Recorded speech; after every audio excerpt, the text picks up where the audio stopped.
जय हिंद जय भारत आपण मानू एसएम इनफॉरमेशन यूट्यूब चैनल को स्वागत। आज आम यही वीडियो माध्यम नाटो विषय जानिबा एवं नाटो एवं रूसिया मध्य कहीं शत्रुता होईची ताहा मध्य जानिबा।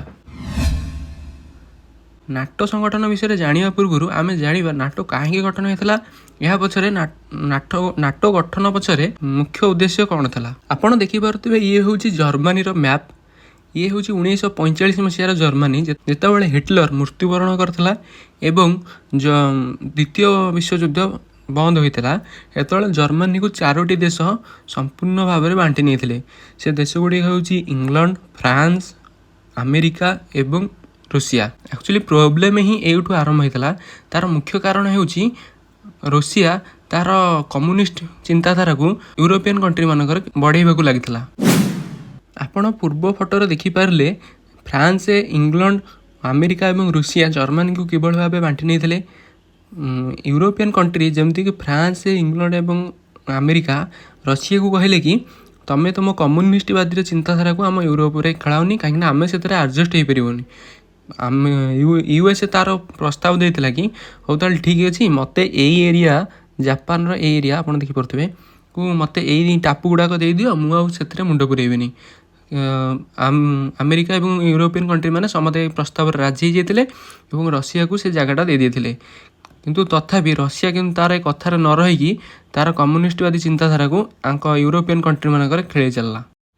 मुख्य यूरोपियन कंट्री मैंने जपरिक इंग्लैंड, फ्रांस, इटाली एमानकु एवं ता सहित अमेरिका एमानकु रूसियार ये बर्ताव बहुत खराब लगिला एवं से माने चिंतित हो गले जे आमे एबे कोन करबा। तांको देश लोक माने मध्य कम्युनिस्टवादी चिंताधारा को आक्वेंटेड नथिले किंतु रशिया से एरिया को कवर कर चलला कम्युनिस्ट चिंताधारा रे, जहाँफल कि अमेरिका एवं बाकी यूरोपियन कंट्री माने रशिया को रोकवा चाहिए किंतु रशिया से टाइम एते बड़ थिला जे ताहा कंट्रोल करिया बहुत मुश्किल होता। आपण देखिपे इस्टोनिया, लाथोविया, लिथुआनिया, बाल्टिक कंट्री जतक रहिले सबू एतक सबू हूँ यूक्रेन सबूतक देश से देश सबूतक यूएसएसआर संगठन थे। यूएसएसआर ताको union of Soviet socialist Republic एवं कम्युनिस्ट पार्टी जो यूएसएसआर था ताकू आर नाम था जो यूएसएसआर। रूसियार ना जो यूएसएसआर बोलता। यूएसएसआर बढ़ुवा कम्युनिस्ट चिंताधारा को रोकने अमेरिका और बाकी यूरोपियन कंट्री मैंने एक संगठन गठिले तार ना हूँ नाटो। केवल नाटो गढ़ से नाटो, सेटो, सेंटो तीनोटी संगठन गढ़ी। आसन ता विषय डिटेल इनफॉरमेशन जानिबा। प्रथमे जानिबा नाटो विषय। नाटोर फुल फॉर्म हूँ नॉर्थ अटलांटिक ट्रेटी ऑर्गेनाइजेशन। यह 4 एप्रिल 1949 मसीह गठित होता। यार टोटाल प्रथम यार टोटाल मेंबर 12 जन थे, 14 जन, 30 जन, एवं 31 जन टोटाल मेंबर अच्छा नाटो कंट्री रे। यार न्यू मेंबर हूँ फिनलैंड। फिनलैंड हूँ हैप्पीनेस इंडेक्स रे 1 नंबर अच्छी माने से देशर लोक मैंने सबुठ खुशी ए पृथ्वी रे सबुठ खुशी देश हूँ Finland. Total number of article जो नेटो देश मैंने गढ़ाई देश किसी संविधान से 31टा देश गोटे संविधान को मानिक चलती। से संविधान टोटाल 14टा आर्टिकल अच्छी। ये 14टा नियम को सम देश मानिक चलती। तादर इंपोर्टाट आर्टिकल हूँ 5 कारण 5 आर्टिकल लिखाई जदि 31टी देश माने 31टी देश मध्य कौन सी अलग देश 31टा देश न कौन सी अलग देश माने बाहर देश जदि 31टा देश भर क्या भी अटैक कला से 31 जन मिसिक बाड़े मैंने मिसिक आक्रमण करेंगे। यार ऑफिशियल लैंग्वेज हूँ इंग्लिश और फ्रेंच। यार एबेकार चीफ अच्छा मार्क रूट। एबे आमे जानिबा सेंटो विषय। सेंटोर फुल फॉर्म हूँ सेंट्रल ट्रिटी ऑर्गेनाइजेशन। यह 1955 मसीह गठित होता। एथिरे देश गुड़िक होती इटाली, ईरान, इराक, पाकिस्तान। यही समस्त देश सेंटर रु सेपटे नाटो रशियार ईस्ट रु कवर करूला रोकुला एवं मझीरू यही सेंटो देश गुड़ाक रशिया पर अटैक करते। यापर हूँ सेटो। सेटो हूँ साउथ एशियन ट्रिटी ऑर्गेनाइजेशन। एगुड़ाक हूँ कि जमती कि जापान, तापर south Korea, north Korea, Australia, New Zealand, Indonesia यही देश गुड़िक मिसिकी ଏପଟେ ସେଟୋ ଗଠନ କରିଥିଲେ, ଯିଏକି ୟୁଏସ୍ଏସ୍ଆର୍କୁ ତଳପଟୁ ଡିଷ୍ଟର୍ବ କରୁଥିଲେ, ଯାହାଫଳରେ କି ୟୁଏସ୍ଏସ୍ଆର୍ ଚାରିପଟୁ ଘେରି ଯାଇଥିଲା ଏବଂ ଉପର ପଟେ ତ ତାର ବରଫ ଘେରିଥାଏ, ସେଥିପାଇଁ ସେ କିଛି କରିପାରେନି। ଯେତେବେଳେ ୟୁରୋପିଆନ୍ କଣ୍ଟ୍ରି ଏବଂ ଆମେରିକା ନାଟୋ, ସେଟୋ, ସେଣ୍ଟୋ ଆଦି ସଂଗଠନ ଗଠନ କରିଥିଲେ, ସେତେବେଳେ ରୁଷିଆ ତାର ସଂଗଠନ ଗଠନ କରିଥିଲା ଦେଶମାନଙ୍କୁ ନେଇକି। ତାର ସେ ସଂଗଠନ ନାଁ ହେଉଛି ୱାର୍ସା ପ୍ୟାକ୍ଟ, ଯାହାକୁ କି ସେ 1955 ମସିହାରେ ଗଠନ କରିଥିଲା।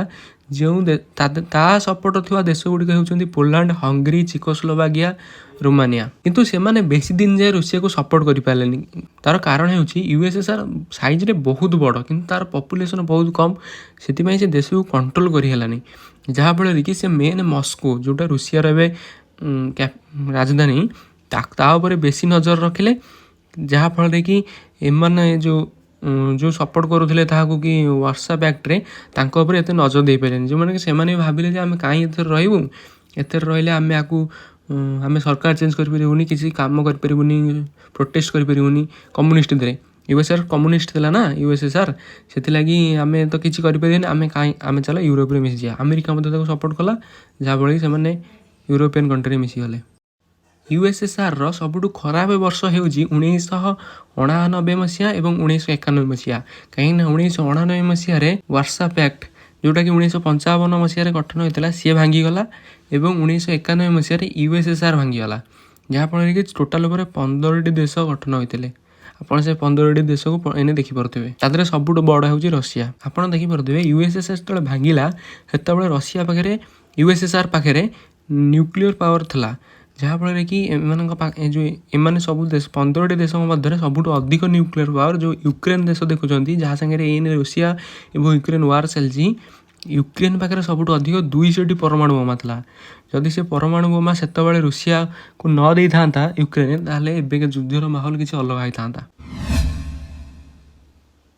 ଯେତେବେଳେ ୟୁଏସ୍ଏସ୍ଆର୍ 1991 ମସିହାରେ ଭାଙ୍ଗିଗଲା, ସେତେବେଳେ ନାଟୋ, ସେଟୋ, ସେଣ୍ଟୋ ଆଦି ଦେଶମାନଙ୍କର ତ କିଛି ଆବଶ୍ୟକ ନଥିଲା। କିନ୍ତୁ ସେଣ୍ଟୋ ଏବଂ ସେଟୋ, ଏଇ ଦୁଇଟି ସଂଗଠନ ଭାଙ୍ଗିଗଲା, କିନ୍ତୁ ନାଟୋ ଏବେ ବି ଅଛି।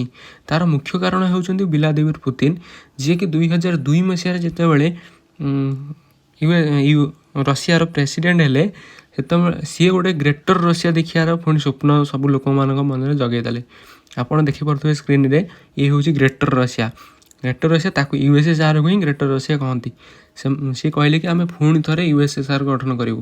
ଯାହାଫଳରେ କି ନାଟୋ ସଂଗଠନ ମାନେ ଡରିଗଲେ। ସେମାନେ ଚାହିଁଲେ କି ନା, ଯଦି ଆମେ ନାଟୋକୁ ବି ନଷ୍ଟ କରିଦେବା କି ଭାଙ୍ଗିଦେବା, ତାହେଲେ ଏଇ ରଷିଆ ପୁଣି ଥରେ ବି ଏ ଜାଗା କଭର କରିଦେବ। ଯାହାଫଳରେ କି ନାଟୋ ଏବେ ବି ଏକ୍ଜିଷ୍ଟ କରୁଛି। ଆପଣମାନେ ସମସ୍ତେ ଭାବୁଥିବେ, ତାହେଲେ ଆମ ଇଣ୍ଡିଆ କାହା ସପୋର୍ଟରେ ଥିଲା? ତାହେଲେ ସେ ଯୁଗରେ ୟୁଏସ୍କୁ ପ୍ରଥମ ଦୁନିଆ, ରୁଷିଆକୁ ସେକେଣ୍ଡ ଦୁନିଆ କୁହାଯାଉଥିଲା। କିନ୍ତୁ ଯେତେବେଳେ ଇଣ୍ଡିଆକୁ ପଚାରିଲା ତମେ କାହା ପଟେ ରହିବ, ଇଣ୍ଡିଆ କହିଲା କି ଆମେ କାହା ପଟେ ରହିବୁନି, ଆମେ ମାନେ ନନ୍ ଆଲାଇଂ ମୁଭମେଣ୍ଟ, ଆମେ ଥାର୍ଡ଼ ୱାର୍ଲଡରେ ରହିବୁ। ଆମ ଇଣ୍ଡିଆ ସେତେବେଳେ ଥାର୍ଡ଼ ୱାର୍ଲଡ ରହିଲା। ସେତେବେଳେ ଆମର ପ୍ରାଇମ୍ ମିନିଷ୍ଟର ଥିଲେ ଜବାହରଲାଲ ନେହେରୁ। ଆପଣ ଏହି ଭିଡ଼ିଓ ମାଧ୍ୟମରେ ଜାଣିଲେ ନାଟୋ ଏବଂ ରୁଷିଆ ଭିତରେ ଏ ଶତ୍ରୁତା 1945 ମସିହାରୁ ହିଁ ଚାଲି ଆସିଛି।